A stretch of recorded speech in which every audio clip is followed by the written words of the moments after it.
തിരുമാറാടി ഗ്രാമപഞ്ചായത്തിൽ 4 വർഷം മുൻപ് 25 ലക്ഷം രൂപ ചെലവഴിച്ച് പൂർത്തിയാക്കിയ കീഴ്ച്ചിറയുടെ നിർമ്മാണത്തിലെ അപാകതകൾ മൂലം നാശത്തിലേക്ക്.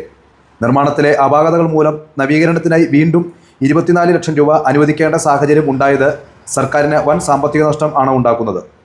ക്രമക്കേടുകൾ സംബന്ധിച്ച് അന്വേഷണം ആവശ്യപ്പെട്ട പരാതി നൽകുമെന്ന് പാടശേഖര സമിതി പ്രസിഡന്റ് സിബി ജോസഫ് പറഞ്ഞു.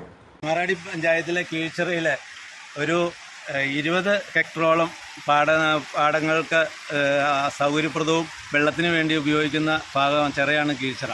അത് ഒരു 4 വർഷം മുമ്പ് അതിൻ്റെ സൈഡ് പലക പോവുകയും അതിൻ്റെ ഈ പലക ഇടുന്ന പൊഴി മൊത്തം നശിച്ചു പോവുകയും ചെയ്ത സാഹചര്യത്തിൽ നമ്മൾ പഞ്ചായത്തിൽ അപേക്ഷ കൊടുത്ത് അത് മെയിൻ്റനൻസ് ആവശ്യപ്പെട്ടപ്പോൾ അന്ന് പഞ്ചായത്ത് 27 ലക്ഷം രൂപ അനുവദിക്കുകയും ആ അനുവദിച്ച തുകയിൽ നിന്ന് പുതിയൊരു ചിറയായിട്ട് പണിയാൻ അതിൽ മെയിൻ്റനൻസ് ചെയ്യാൻ ബുദ്ധിമുട്ടാണ് എന്ന് പറഞ്ഞ് അതൊരു 3 മീറ്റർ മുകളിലേക്ക് മാറ്റി പുതിയ ചിറ പണിയുകയാണ് ഉണ്ടായത്.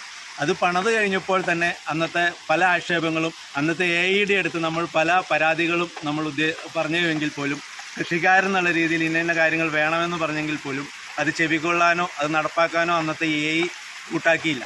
കോൺട്രാക്ടറും അതിനൊരു നടപടി ഉണ്ടായില്ല. അന്ന് ഉണ്ടാക്കിയ ചിറയിലെ കോൺക്രീറ്റ് 3 വർഷം മുമ്പ് ചെയ്ത ചിറയുടെ കോൺക്രീറ്റ് ഇപ്പോൾ ഒരു കഷ്ണം പോലും ഇല്ലാതെ പൊളിഞ്ഞു പോയപ്പോൾ 40 വർഷം മുമ്പ് ചെയ്ത ഫൗണ്ടേഷൻ ഇപ്പോഴും അതേപോലെ അവിടെ കിടക്കുകയാണ്. യാതൊരുവിധ ഫൗണ്ടേഷന് കുഴപ്പം വന്നിട്ടില്ല. ഒരു കഷ്ണം പോലും ഫൗണ്ടേഷൻ ഇല്ലാത്ത രീതിയിലാണ് ഇപ്പോൾ 3 വർഷം മുമ്പ് പൂർത്തീകരിച്ച ചിറയുടെ ഫൗണ്ടേഷൻ ഉള്ളത്.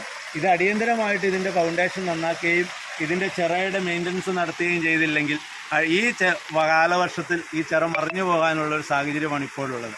അന്നത്തെ തേപ്പ് 3 വർഷമായ ചിറയുടെ തേപ്പാണ് ഈ കാണുന്നത്. അന്ന് നമ്മൾ തേപ്പ് ഇങ്ങനെ ചുമ്മാ നമ്മളൊരു സ്ക്രൂ ഡ്രൈവറിന് കുത്തിയാൽ പൊളിഞ്ഞു പോകുന്ന രീതിയിലാണ്.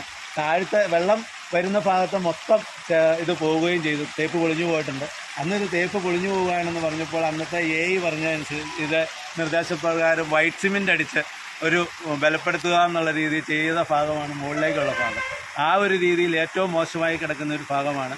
ഇപ്പോൾ പുതിയതായിട്ട് ഇതിൻ്റെ ലീഡിങ് ചാനലിൻ്റെ താഴത്തെ മുകളിലേക്ക് ചിറ കയറി വന്നപ്പോൾ ലീഡിങ് ചാനലിൽ താഴത്തെ തോടിൻ്റെ അങ്ങേ വശത്തെ പാടങ്ങൾക്ക് വെള്ളം എത്താതെ വന്നപ്പോൾ ലീഡിങ് ചാനലിന് വേണ്ടി അവർ അപേക്ഷ നൽകിയപ്പോൾ മൈനർ ഇറിഗേഷനിൽ നിന്ന് 22 ലക്ഷം രൂപ അനുവദിക്കുകയും അത് പണിയാൻ വന്നു കഴിഞ്ഞപ്പോഴാണ് ഇപ്പോൾ ഇതിലേക്ക് കൂട്ടി പണിയാൻ പറ്റില്ല എന്ന് അവിടുത്തെ AE നിർദ്ദേശം ഒഴുകുകയും ഇതിൻ്റെ അടിയിലത്തെ വിങ് വാളിൻ്റെ അടിയിലെ ഫൗണ്ടേഷൻ വരെ പോയിരിക്കുന്ന ഒരു സാഹചര്യത്തിൽ അടിയന്തരമായിട്ട് പഞ്ചായത്ത് ഇടപെട്ട് അന്നത്തെ കോൺട്രാക്ടറെ കൊണ്ടും AE കൊണ്ടും അവിടുത്തെ അന്നത്തെ ചെക്ക് മെഷർ ചെയ്ത് AXCയെ കൊണ്ടും ഇതിനൊരു നടപടി ഉണ്ടാക്കാമെന്നുള്ള അടിയന്തര സാഹചര്യത്തിൽ മുമ്പ് ചെയ്യണമെന്നാണ് പാടശേഖര സമിതി എന്നുള്ള രീതിയിൽ ഞങ്ങൾക്ക് പറയാനുള്ളത്. നമ്മൾ എന്തെങ്കിലും ഒരു പരാതി പറയുമ്പോൾ ഇപ്പോൾ ഇവിടെ റോഡ് ഇപ്പോഴത്തെ AEയും കരാറുകാർക്കും ഇതിനും അനുകൂലമായിട്ടുള്ള നിലപാടാണ്. നമ്മളൊരു പരാതി പറയുമ്പോൾ ഇപ്പോൾ കഴിഞ്ഞ തവണ നമ്മുടെ തിരുമാറാടി സ്കൂളിൻ്റെ ഭാഗത്ത് ടാറിങ് നടന്നു. ആ ടാറിങ് നടന്നപ്പോൾ നമ്മളതിന് പരാതി പറഞ്ഞു അതിൻ്റെ കനം ശരിയല്ല, അതിന് 1/2 ഇഞ്ച് മെറ്റൽ ചേർക്കുന്നില്ല, 1/4 ഇഞ്ച് മെറ്റലും കൊണ്ട് മാത്രം ഒരു ഓരോ ലെയർ 20 mm പോലും 10 mm പോലും ടാറിങ്ങിന് കനമില്ല എന്ന് പറഞ്ഞ് നമ്മൾ പരാതി പറഞ്ഞപ്പോൾ അത് നിങ്ങൾക്ക് പരാതി പറയാനുള്ള അവകാശമില്ല എന്നും പറഞ്ഞ് അത് നമ്മളെ നിരുത്സാഹപ്പെടുത്തുകയും നമ്മൾ AXCയുടെ അടുത്ത് പരാതി പറഞ്ഞതിൻ്റെ അടിസ്ഥാനത്തിൽ AXC വന്നുകൊണ്ട് അത് റെക്ടിഫൈ ചെയ്യുകയും ചെയ്തു. AXC റെക്ടിഫൈ ചെയ്ത ഭാഗത്ത് ടാറിങ്ങിന് യാതൊരുവിധ കുഴപ്പമില്ല.